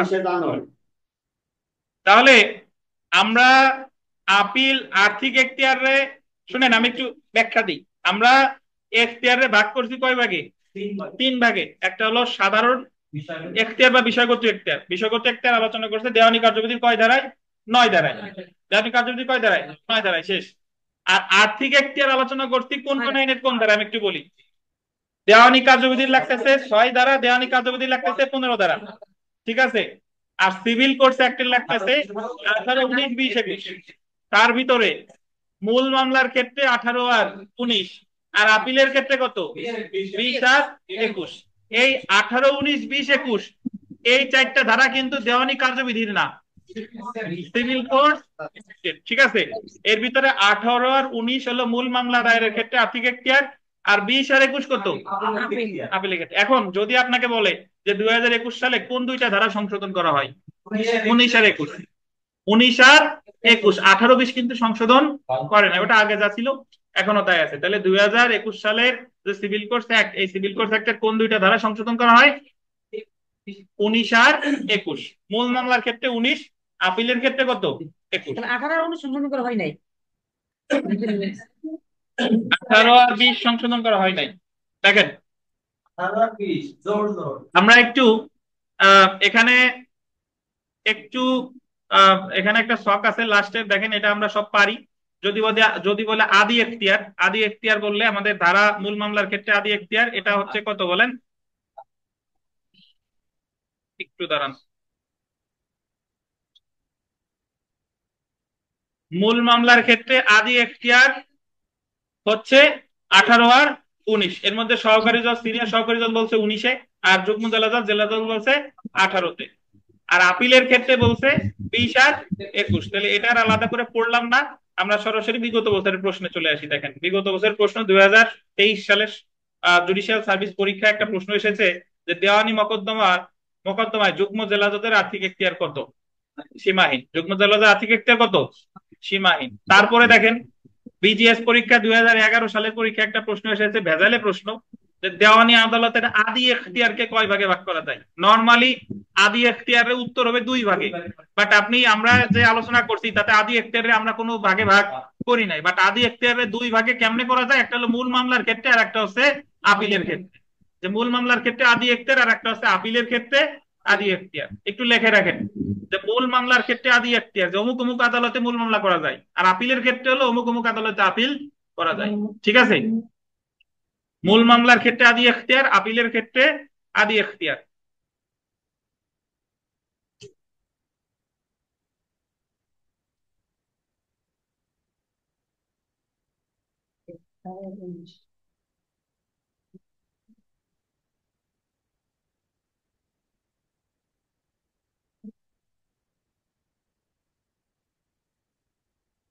চার নাম্বার প্রশ্নটা দেখবো।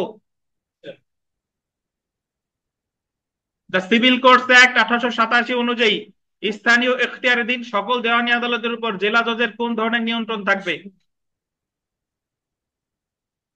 এটা আপনাদের বইতে নাই, 15 বিজিএস পরীক্ষা আছে। প্রশাসনিক জেলা জজের দেওয়ানি আদালতের উপর যে নিয়ন্ত্রণ থাকবে একটু লিখে রাখতে পারেন যাদের বইতে নাই, যে সিভিল কোর্টস অ্যাক্ট অনুযায়ী সকল দেওয়ানি আদালতের উপর জেলা জজের প্রশাসনিক এখতিয়ার থাকবে।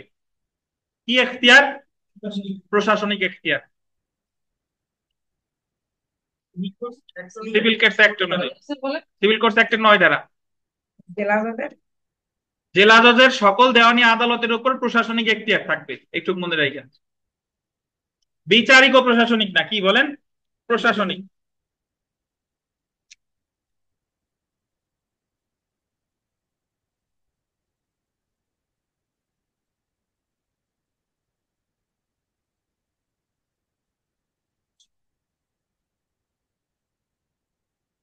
আমরা সেলফ প্র্যাকটিসে চলে আসি। দেওয়ানি কার্যবিধি 1908 ড্যাশ ধারায় দেওয়ানি আদালতের আর্থিক এখতিয়ার সম্পর্কিত বিধান আছে। দেওয়ানি আদালতের আর্থিক এখতিয়ার বা পিকুনিয়ারি জুরিসডিকশন কত ধারা আছে? 6 ধারা। এটা আমরা জানি নাকি? এটা আপনাদের পুরাতন বইতে নাই। 4 নাম্বার প্রশ্নটা, নিম্নের কোন ধরনের আদালত মূল দেওয়ানি মোকদ্দমা আমলে নিতে পারে? আমলে নিতে পারে কয়টা আদালত? একটা, ওইটা মনে রাখলেই হবে। The civil courts amendment act 2021 কত তারিখে হতে কার্যকর হয়? 1 ফেব্রুয়ারি 2021। 1 ফেব্রুয়ারি 2021।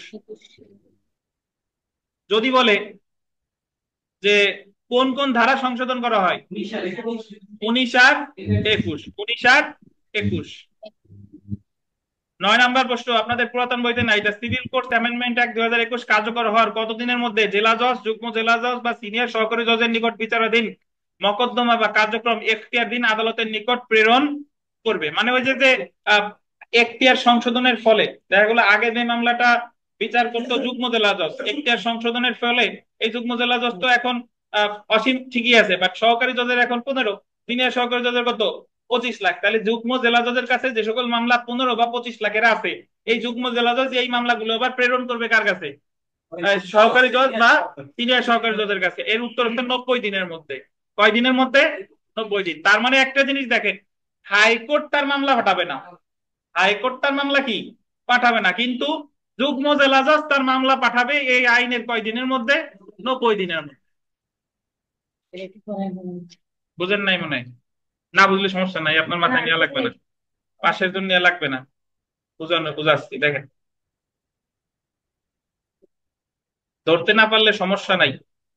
আচ্ছা দেখেন, civil courts act amendment act 2021 দ্বারা সিভিল কোর্টস অ্যাক্টে কোন কোন সংশোধন করছে এটা তো আমরা মোটামুটি পড়লামই, আর মোটামুটি আর যা যা আছে পারবেন।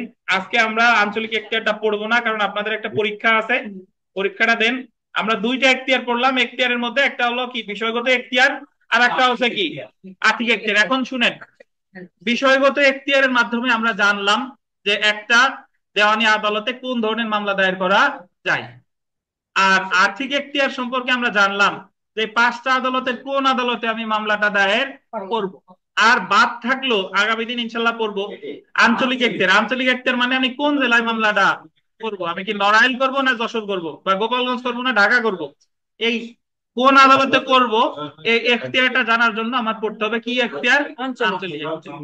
তো আজকে আপনাদের যেহেতু একটা পরীক্ষা আছে, এখন ওই পরীক্ষাটা অনুষ্ঠিত হবে আমাদের ফৌজদারি কার্যবিধির অতিরিক্ত ক্লাস টেস্ট। আর জানেন তো আগামী শনিবার কি পরীক্ষা আছে? দণ্ডবিধির কয় মার্ক বলেন? 100 মার্ক। ধন্যবাদ, এখন পরীক্ষা অনুষ্ঠিত হবে, ঠিক? আর এই যে 2 দিন ক্লাস হলো, এটার উপরে দেওয়ানি কার্যবিধির ক্লাস টেস্ট অনুষ্ঠিত হবে সোমবারে ইনশাল্লাহ।